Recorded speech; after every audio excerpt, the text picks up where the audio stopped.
All right. Speaking of pick of the weeks, Uh-oh. I'm calling it.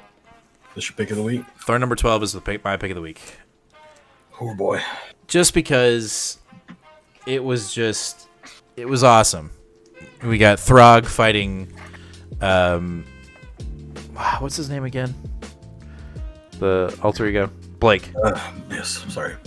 We had Throg literally kicking some major ass. We had Lockjaw, who out of all the Inhuman characters, is one of my favorites, especially in Death of the Inhumans. Literally taking bites out of Blake. And we get, we finally get Jane realizing that Blake is not right, that he is not right in the head in this book. So the book opens with a dissected frog and a mini history lesson of Throg. And when I was reading it, I was like, holy shit, did he win? Like, in the previous book, Blake was getting his ass handed by Throg, and we know that Blake uses a scalpel as one of his weapons, and there's like a scalpel cutting this frog open. I immediately thought, shit, Throg lost. Yep. And then the next page, it's like a science classroom, and then Blake getting thrown into the classroom by Throg. So thank God Throg is alive, at least at this point in the book. And I will say, Donny Cates wrote Throg perfectly. Just, I don't know, he had all of the pomp and circumstance that Thor usually has, but it just didn't feel cheesy. It felt like, damn, I would not want to mess with that frog. Yep.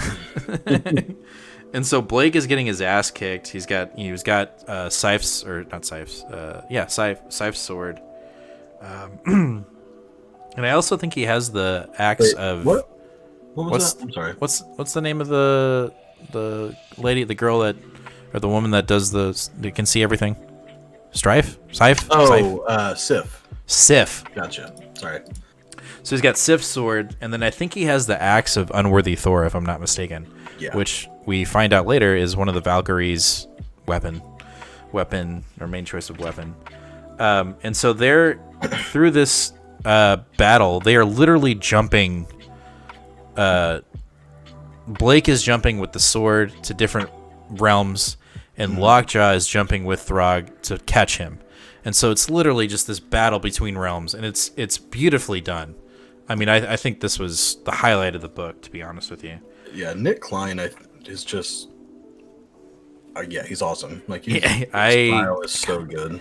Kind of like his artwork better than Stegman, and Stegman does a really good job. I love Stegman too, but I think that there's something that feels a little bit more digital, polished with Stegman, and Nick Klein's feels a little more natural, I think. But yeah, I would agree with that.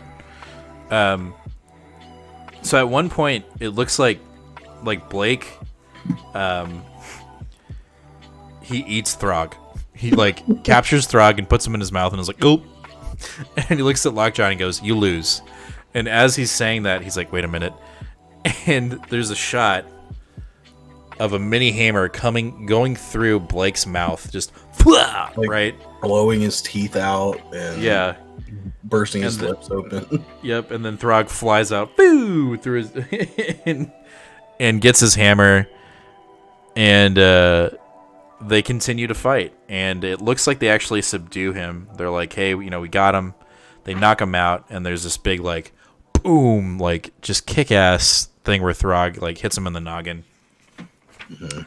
And then they're trying to figure out what to do with him, and Lockjaw wants to eat Blake. He's like, we should eat him. And Throg's like, we can't do that. This guy needs a doctor. And obviously, you're like, Doctor Strange. It's Donny Cates, yes. And so we cut to Jane Foster walking the streets, and she's kind of having this dialogue. She's trying to get a hold of Tony. She's like, something's up. I need to get, something's up with Blake. I need to find one of the Avengers, and no one can find Thor. And in the middle of her conversation, we see a battle break out where Throg has gotten his ass kicked, and then we see Lockjaw getting thrown out of a window. And you're just kind of going wait, we just won, right? And Throg tells Jane, you need to run. And then we get, she looks up and she's in front of Doctor Strange's house, essentially, her sanctum. and he is getting chokeholded by Blake. And again, terrific artwork by Nick Klein. Like, dude, epic. And so she sees that, and she loses it. She's like, I gotta save it. She turns into the Valkyrie. She's straight on going to kick Donald Blake's ass, and they go after it. They start fighting, and before she can really like sink her teeth into fighting Blake, he throws Steven at her and goes, "See ya," and he warps out. And so what we find out is Strange says, listen, he read my mind. He realizes how he can get to Odin. He knows how to do it. Mm-hmm. And so we cut to Blake cutting down the world tree and making it bleed.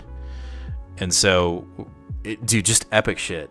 And he's basically, what Blake is doing is he's sucking the powers of Odin out of different individuals to become more powerful. So it's getting to the point where like Thor might not even be able to beat this guy now. And you know, we cut to Jane saying like, I know exactly how to fix this.